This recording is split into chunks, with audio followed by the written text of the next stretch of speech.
All right, what's going on, guys? Sithis here. Today, we are doing another Talk to an AnCap live. Or Talk to AnCaps. But today, it's just me. So, we're going to continue. Hopefully, people join up. Hey, what's going on, man? How you doing? You seem like a rational person.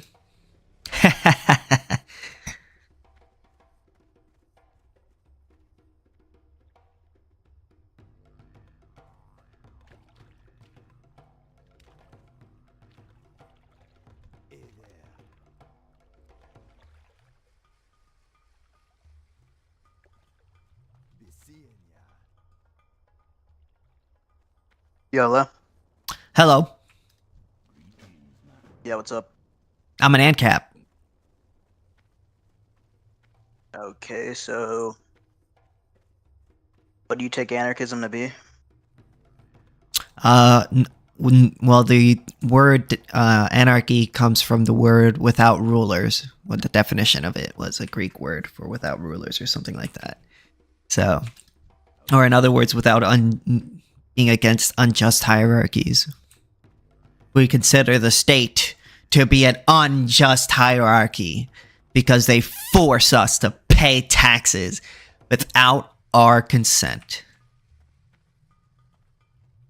So you're fine with the state if the state within its existence just takes the consent of its members? So members of the state consent to being in it and following its rules? I wouldn't consider it to be a state then after that. I would more just consider it to be a private company that's providing some good or service in exchange for money. That's how I kind of Well, usually we define state as like some particular entity that has the monopoly on violence within a certain area. I think that's bad. The reason why consenting to this wouldn't make it not a state is because the definition of state I just gave makes no mention of the consent of its constituents. KingSithis is now live streaming in America, World of if everyone Warcraft. consented to the government to pay taxes tomorrow, we wouldn't not consider America a state anymore. Well, I wouldn't really consider it to be a state, but also the issue is that a monopoly on force is also another thing I'm against too. I don't like the idea of one group of people having the final say on all disputes because it makes it very easily corruptible. Okay, so in the anarchist capitalist world that you're proposing, how do we stop?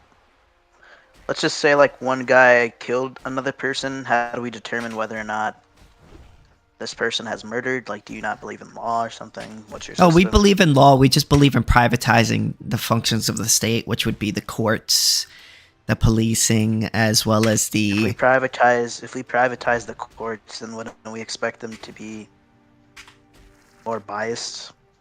No, because they would be... The thing is, under what you would expect... They're incentivized by money now. Well, yes, but that's a good incentive because if also people who are using their service can opt out of their service if they feel like they are not doing a good job or are being biased. So this one. Or you're going to get a bad judge, and the population is going to say that judge is biased, and then because it's a private industry, we're going to shop around to get the court held at a non-biased judge. Well, that's completely stupid because what if I'm a defendant who owns the judge and I don't agree to the change of venue? Then what are you going to do? You're all in a stalemate. And then what's the solution? Government courts are incentivized by money too. They're just funded by taxes. Body, funded by a small levy tax system. Oh my god. I don't know what that's response to, bro. Yeah, I don't. Yeah. Anyways, when you have a monopoly on force that forces its people under it to pay into its system, it doesn't have any incentive to not be biased, because you are forced to use their services regardless of whether and pay for their service. Well, the reason why the state. Sorry, I wasn't finished. Okay. So that's okay. But I was almost done anyways. I was just gonna say, when you have somebody forcing you to pay into its services, it's not going to be incentivized to give you the best services, because you're going to be forced to pay. There's no incentive to improve for government courts. There's no incentive to improve, because no matter what you're going to pay, they could force you to pay. And even if it does a bad job or a good job, and sometimes even when it does a bad job, that can actually be an incentive to give them more money, because then they can argue they're underfunded. So if they do a bad job, they could be like, oh my God, we're doing bad because we're underfunded. And then they use that as, but with a private company, they can't really use that excuse if they're not doing a good job or they're being biased. Well, then the people who are paying for their system will realize that and then go to one that isn't biased. And generally, courts that are under a private system are going to be as least biased as they can, as to incentivize both parties to want to agree to their arbitration. You agree that the goal of companies is to ensure profit maximization? Yeah, but that's a good thing. Or even a forced Profit arbitration. Incentive, Profit that's a good thing. Profit incentivization incentivizes businesses to provide the best service at the lowest cost, and it also tells them if they're doing something wrong. If people realize that they're not doing a good job, people stop buying their product, which shows them that nobody wants to buy them. This sounds like a very weird view of people within markets, where like people are usually these like rational creatures that are deciding, like if a particular product is not good, then they're just not going to buy it. I don't hold to that sort of view that agents are rational market makers. But the issue is that within what would make you think it's not true? State, sorry, go ahead. Yeah, I interrupted you. Yeah, so within a state, the incentive for the state to make a structure such that they get fair judgments is the uprising of the constituents within that state otherwise, right? So if we do not have fair good luck courts, with that. If we have, well, this literally happened. That's how we got change from, like, if you just look at America throughout history, this is how we got change within our legal system, is because people realized that it was such that it was unfair to its constituents, and they began. But what about the drug war? These uprisings. What about the unfairness of the drug war? That literally doesn't do anything against the point. The point is that when people notice unfairness, they're going to rise, which incentivizes. Yeah, but they don't. To not. How do you think we've gotten change in America over the last 50 years? Most people are against the marijuana being illegal, and yet it's not legal. I'm just asking you, how do you think we got change in America over the last 50 years within our legal system? Well, because people with the most money paid the state, people within the state, in order to enforce laws that they support, crony capitalist, and the state basically takes the highest bidder and then changes their laws based on that. And just sometimes clear, voting. Voting does take a good because of rich people paying policymakers. That's what you think we got rid of. That's how we got rid of segregation. Actually, believe it or not, many business owners fought very hard to get rid of segregation, and the reason why that was because segregation is bad for business. It makes it so that you have no choice but to adhere to a certain group or race or ethnicity of people. So what they did is they actually lobbied the state in order to get rid of Jim Crow laws, so that they can service more customers and make more money without having to forcefully segregate their business. That doesn't answer the question. Do you think the main reason why it may not have been the main reason? Okay, so in majority of the cases that we can point to throughout history, when there is civil unrest, the main motive for the state to change is not rich people paying policymakers, it's the civil unrest of the state's constituents. Yeah, but again, the state is violating our rights every single day, and nothing is changing. So, what's your understanding of what a right is? A right is an action that ought not be impeded, and I only believe in negative rights, which is the right not to be have force initiated against you. Why would we ever believe in this notion of rights? Well, because it's just. Why would we believe that these are actually rights? Because it's just. I don't believe in slavery. I'm very against slavery. I would hope you're against slavery. I would hope you're against theft, right? I would slavery as owning another person as property. And what you just described, I'm using a Logitech is not going to keyboard. Be the definition of slavery. So if that's the best you have is no slavery, but under the definition of slavery I gave, it's just not slavery, then. Well, when the state forces you to do things against your will, they're using your body as if they own your body, which is claiming ownership over your body, which is a form of slavery, I would argue. And for instance, the state can force you to go to war, and on its behalf, the state can force you to do community service when you've done victimless crimes. They could force you to go to prison and do wage labor. Most people. Yeah, I hope you know if you poll the average person within so that makes it okay. World, no, it just means that your view is not the standard, and you keep appealing to this standard notion. So that makes it okay. No, explaining. You're just not tracking. No one stated anything about okay. Yeah, but I don't care. That your view. It just means that your view needs further supplementation, besides these sort of like primitive notions of justice. Because obviously people have notions of justice. Supporting justice is primitive. Individuals. People have a primitive, intuitive understanding of what justice is. They probably aren't going to be able to give any semantic components of justice. That's what's meant by that. They take justice to be like some primitive. They couldn't tell you a meaningful definition of the term justice. But the idea here is that. Well, I would call it a fulfilling a person to as closely as you can to what they once were before the rights violation happened, whether it be through restitution or giving back good. Yeah, so just to be clear, the average person does not believe that these rights. I don't. Why do you keep appealing? Why do you keep appealing to the majority as if that matters? But why do you keep appealing to the? Why do you keep appealing to the majority as if that matters? It doesn't matter at all. It obviously does matter because you're trying to. Okay, so if the majority thought rape is okay, you would say, yeah, that makes it okay now. We're not. No, it would just mean that. Okay, so you don't care about it either. We're not talking. You're not tracking, dude. Just calm down. The majority. You don't care about the majority. You're misunderstanding. No one is stating that a proposition is made true in virtue of a majority of people believing it. Then why do you keep bringing up the majority then? Because you're going to need to give a further argument than just say, slavery, when I define slavery in such a way where the state forcing a person against their will. Conscription is slavery. They're treating your body as if they own it. That's slavery. That's not what slavery is under the definition. Given the definition, ownership, that I gave, isn't that when slavery is when you own another person? It's when you own another person as property. Yeah, their state is treating you as if you're their property.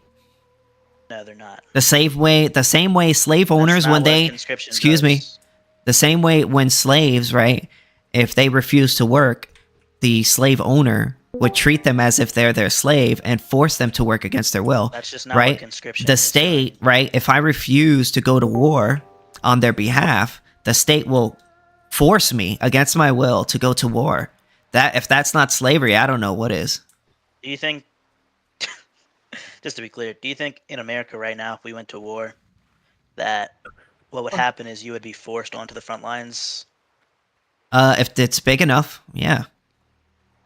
Okay, so if the war's big enough, yeah. Historically, do you think that's what happened?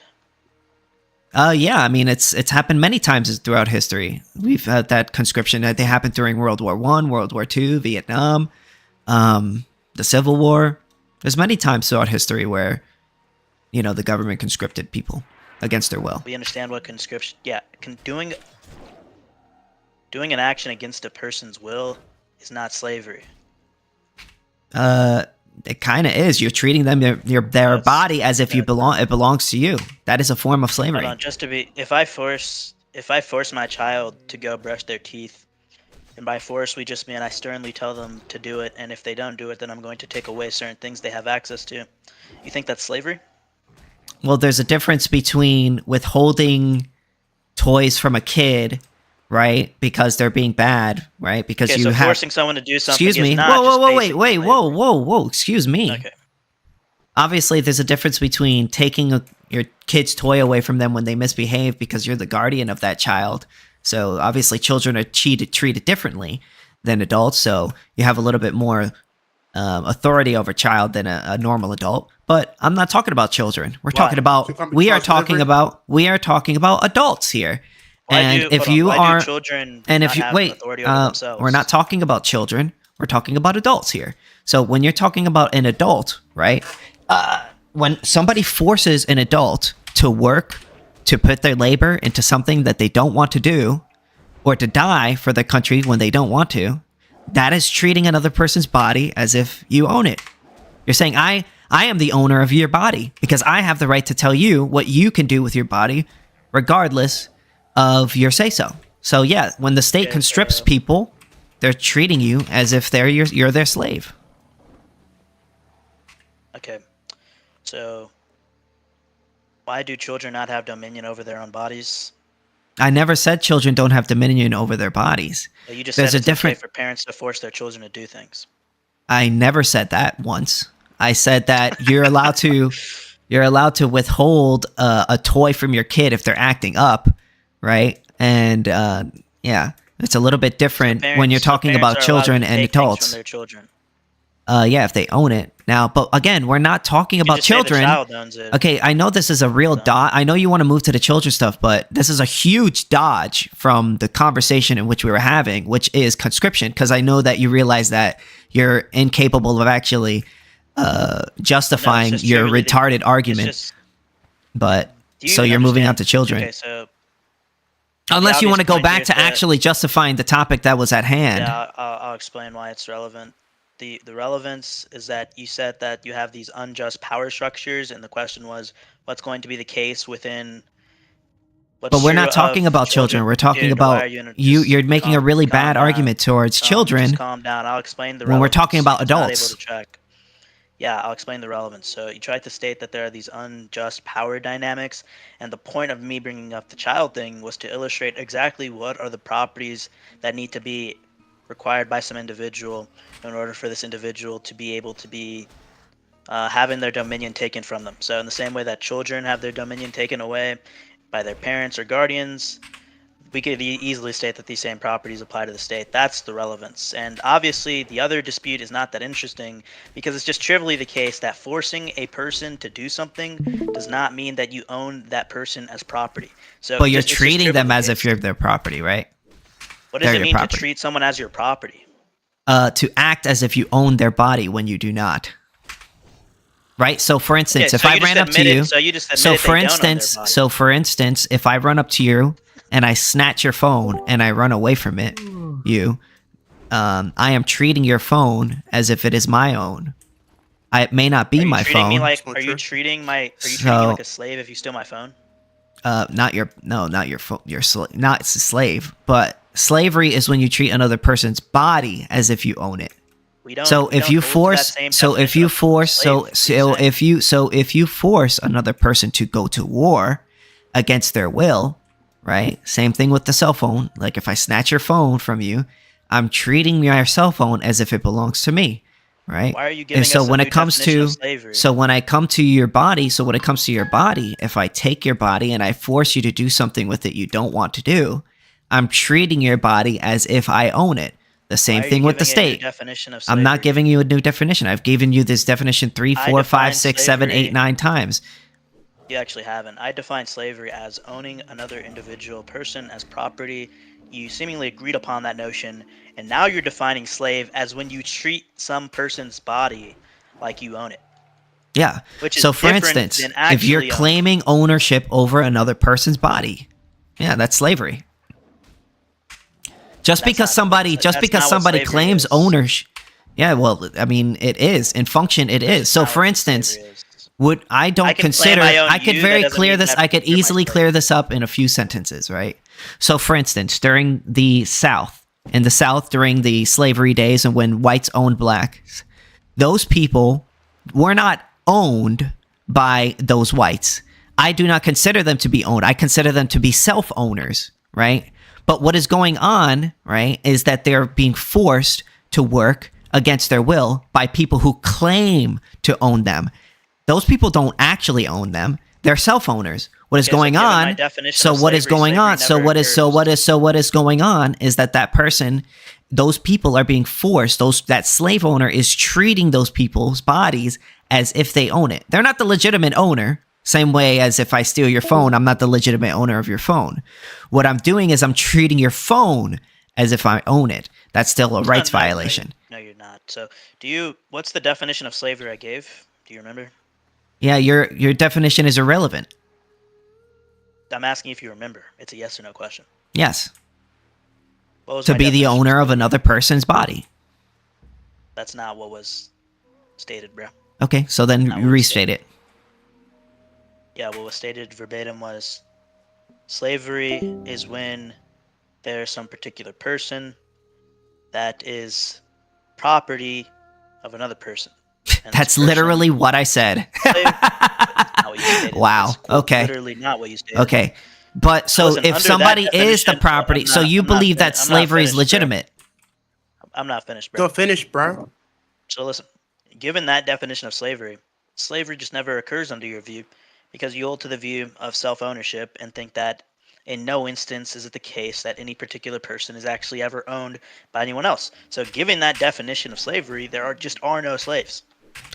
Again, that's why I don't define slavery as merely the ownership of another person, because I don't consider. Excuse me. That's the concession. So therefore, not my definition. The definition of ownership when it applies to actual self-ownership, right?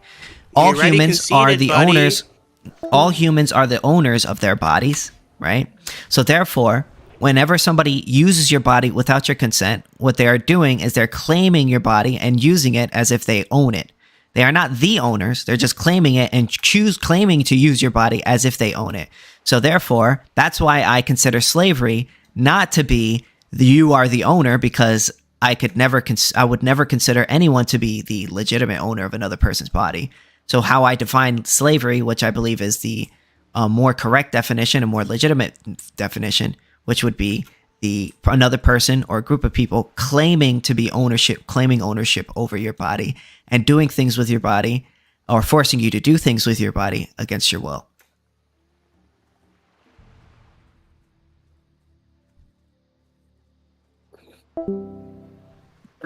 Another win. Excuse me. Ugh. What's up? Nothing much. Are you streaming? Yep. Fair enough. Can't say I've heard of you. You will. Okay. We're coming live. Do you disagree with what I said, or I feel like slavery is illegitimate?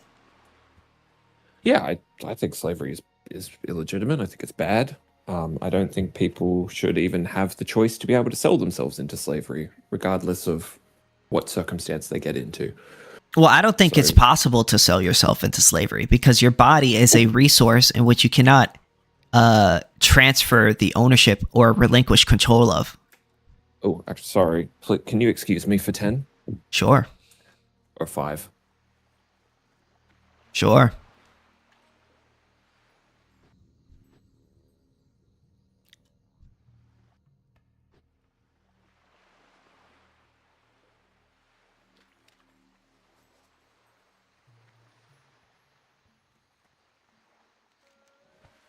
Sorry about that. They had the wrong number.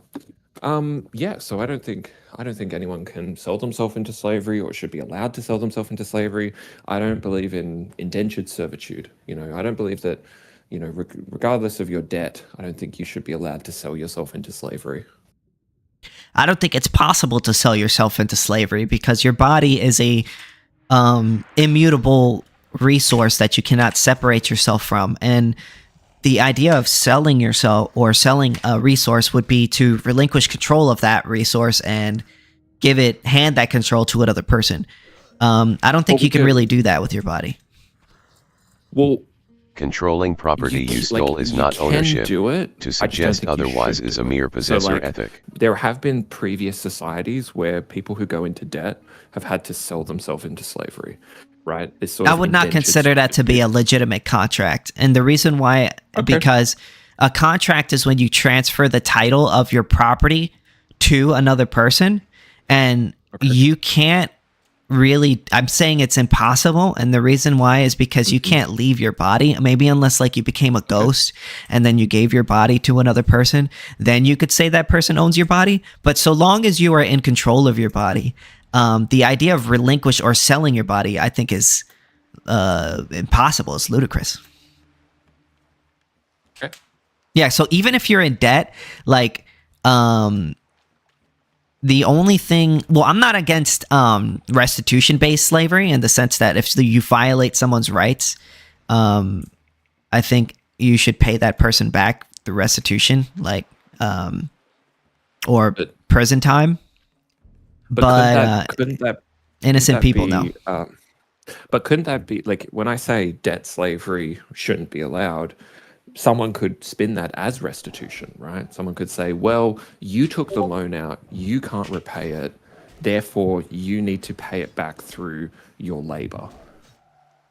Well, yeah, but that's, you chose, I think that, like, in an AnCap system, what we wouldn't, like, for the most part, we wouldn't just force somebody to work unless they are refusing to work, like, at all, and they're refusing never to pay back their debt at all, and they violated someone's rights in some way. But what you would expect is someone to, like, probably take a portion of their wages until the person pays them back. Right. But I don't think anyone would have the right to force you to work unless you violate someone's rights. I think, so, like, oh, hey, Cam. You're like, sorry, my friend just joined. Go ahead. So you're like against the government, right? Yeah, 100%. Awesome. Okay. No, fair enough. Well, how does the government enact its will? Using force? Absolutely. 100%. So, the best way to undermine and destroy the government, wouldn't that be to defund or destroy the internal and external security forces? Shouldn't that be our primary goal? Are you an AnCap? No, I'm not. Oh. But I'm anti-establishment and I'm anti. Well, any defunding of the state is good on my book. No, but the problem is that if we need to target the tools of power, because if well, wait, what do you mean when you say sorry, I didn't mean to interrupt. What do you mean when you said the defund? What did you say? So defund or destroy the military, the internal and external security forces, the things. Oh, the military industrial complex. It would be the army and the police. So the army and the police is how a government enforces its will. You said that a government enforces its will through violence, which I agree. Oh, so yeah. Remove the violence, they can't enforce their will. So the first thing we need to go after is the police and the military. 100%. 100%, especially the military. Absolutely. Yes, they're the worst. That needs to be our first demand always. Right. Well, generally, my first demand is to legalize prostitution, but I'm with you. No, we don't need to worry about legalizing prostitution, because when you say legalize something, you're actually still affirming the authority of the government. No, absolutely. Well, no, you're just stopping the government from. Policies are much different. When you say the government can't do something like punish people for being prostitutes or buying services from prostitutes, that is much different from saying the government can do something, right? You're actually limiting the government's power when you say it can't do. Yeah, I agree with that. I would totally disagree there with you. Yeah, because like us AnCaps, we support getting rid of laws. We don't support like adding. Like if I was to say we need to add a law that does this, then I would agree with you. But if I'm saying like we should repeal this law or make something legal, which would mean like the state stops doing something, which would be arresting people for doing drugs, then yeah. I would say that it's still demanding permission because it's still in the sense of this legality. You're still going about it through legalizing something. You could say it's one less law, but it doesn't challenge the state apparatus. You're just asking. Does. I mean, it does a little bit. Government, you can't do this. I think it does a little bit. It's really weakening the government. I think the ultimate challenge to state apparatus would be destroying the police and the military. And I think that's what we should advocate for. I mean, sure, but like I support any, as Sithis said earlier, like us, at least us AnCaps, like we support any diminishment. Would that be the right word? Yeah, any diminishment of the state, yeah. But let me ask you a question, right? Mm-hmm. Who does the government serve? Itself. I'd say certain individuals, certain interest groups. Certain, yeah, and the corporations. So we've got these interest groups, politicians, corporations. They're all corrupt. They're all working together, using the state violence to enact their will. Right? Is that a fair assessment? Sure. Okay. So let's take something like OH&S. Or actually, let's take something like child labor laws, right? Abolish. What was the first thing you mentioned? OH&S? I said OH&S, Occupation, Works and Safety. Okay. Abolish. So take something like child labor laws, right? Who does it help to getting rid of child labor laws? Like, who does it help to prevent child labor? Children. Okay, it helps children preventing it, but what I mean is like. No, I mean it helps children to get rid of it. Really? How does it help children? Because they'll get more jobs. More kids will have jobs. You want 9-year-olds working in a coal mine? Maybe not in a coal mine, but I think there are plenty of jobs that I think are safe enough for kids. Working are like extremely poor. Yeah, I think kids should be allowed to work. I don't think there's a problem with that personally. I think child labor is pretty based. As long as they're not being harmed. You don't think, well, good news is that if we repeal the work health and safety laws, harm isn't a problem anymore. Well, at least harm is a problem. I mean, if your job could still be responsible for harming you if they're not being honest about how they're running their business and stuff like that. Okay, so you want a world where child labor is a thing. So children, if child labor, I don't see why a kid can't work at McDonald's. Like, what's child labor is just a. I don't think that's that dangerous of a job. Like, there was these kids that pick up trash in the park, right, or something like that, or like when I was a kid, I used to shovel snow in front of people's houses and stuff like that. Washing cars. Like, I feel like there's plenty of non-dangerous jobs kids could be doing. Yeah, but the examples that I can think of are from like the 1890s and early 1900s. Well, yes, but that's because that was a different time. Very poor, right? That was a different time, man. And also people were a lot more poorer, right? You got to understand, as countries, even with countries that don't really have child labor laws, as countries get richer, you see less kids doing work. Yeah, it's not the laws that get rid of it. Most of the time, it's because parents don't want their kids to work. They'd rather them be in school and stuff like that. But when you take that option away, there are some kids that do want to work and are perfectly fine with doing a job, right? But do you think that? See, I'd rather just kids be in school. I'd rather kids just get an education and not have to worry about work. Yeah, but what are they going to do after school? But like. Well, that's what their education is for. But they're not educated the whole day. When I look at like the 1890s or the 1900s, yeah, people were a lot poorer then, but these sort of restrictions against child labor didn't exist. And so your idea that it's totally not going to be like that. It's because they were poor. It's why. Yeah, again, when you look at poor countries that don't have child labor laws, like India, before they ever passed. Yeah, like in India and Asia, they don't have like these child labor laws like we do in the US. And as they become richer, now they have less child labor than they do otherwise. So Yeah, it's but that's not a reason. Well, that's what happened in America. well, the reason is because most people, as they become richer, they want to not have their kids work. They don't need their kids to work.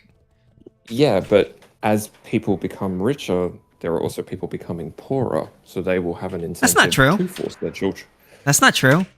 The world is That's not a not. zero-sum game. Just because someone I mean, gets if people richer, are overall becoming richer. yeah. People are getting richer. That's not how that Not just works, because dude. someone's rich Everyone's or getting gets richer. rich does not mean that someone else is getting poor. We're not living in a zero-sum game Oh. world. I think we are living in a zero-sum game world. No. Okay, so for You instance, don't think care about it about like the You don't this. think We're wealth losing. is created? Yeah, so think about it like this, right?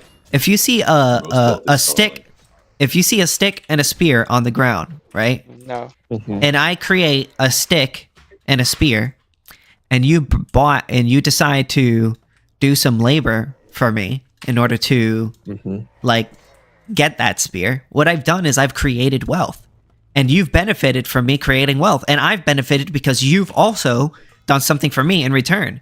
So just because you've gotten rich, just because I've gotten okay, so I'm sorry, I may have said that word. Example. So for instance, if I make a spear and you and I go up and you want my spear and I say, hey, go get me cut me down go climb that tree and get me a coconut, right? And then you run up and get me a coconut, and then you give me the coconut, and then I give you the spear. Both of us have gotten richer from that transaction. But do you know what's even more profitable? What? I take my spear and I say, go get me that coconut or I'll fucking stab you. Yeah, but that's what the state does. More profitable. Well, that's what the state What the does. state does. But No. if you build a system on, if you have a system and the only goal of the system is maximize profit, well then there you go. Yeah, but companies don't That make person's not profit really from gonna wanna stabbing trade with people. you if you rob them. Companies don't make Yeah, they profit do. from violating people's rights. Only the Okay, what do you state, call Blackwater? only the state makes profit off of violating people's Wait, rights. what about Blackwater? Blackwater is an arm of the state. They get help No, from but the they're a state. private They get special. corporation, though, dude. Just They work because, with the just state. because hold a on. Quote-unquote hold on, private. just because a company is called quote unquote.